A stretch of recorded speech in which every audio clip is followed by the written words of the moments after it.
అంటే లోక పరంగా అలాగే జనరలైజ్ గా మనం చూస్తే యేసుప్రభు వారు కన్యక ద్వారా జన్మించారని చెప్తాము. కానీ మనం కొంచెము ఆత్మీయంగా ఆలోచించాలి. ఓకేనా? ఎలా ఆలోచించాలి? మన అందరం ఎవరు అండి? మనం ఆత్మలో ఉన్నామా? ఈరోజు ఎర్లీ ర్యాప్ స్టడీ. మన ఆత్మ ఉన్నాము. మనకు అంటే ఏముంటుంది? ప్రాణం ఉంటుంది. మనం దేనిలో నివసిస్తాము? శరీరం నివసిస్తాం. Praise lord. ఎక్కడ నివసిస్తాము? నెక్స్ట్ ఎవరు అడిగారు ఎక్కడ నివసిస్తున్నారు అడిగారు అనుకోండి, నా శరీరంలో నివసిస్తానని చెప్పడం. Praise lord. ఓకే, దేవుడు తన సేవకుని పుట్టించి మీలో ప్రతి వాణిని చెప్పండి.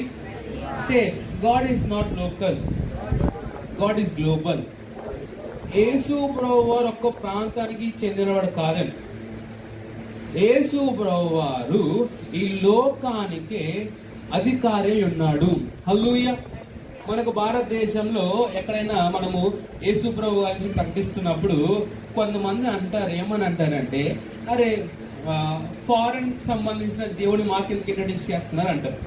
అప్పుడు మనం చెప్పాల్సిన విషయం ఏంటంటే, నా ప్రభువు వారు ఒక ప్రాంతానికి గాని, ఒక మతానికి గాని, ఒక కులానికి గాని సంబంధించిన వ్యక్తి కాదు. ఈయన ఈ లోకమునకే అధికారి ఉన్నాడని చెప్పాలి. Praise the lord.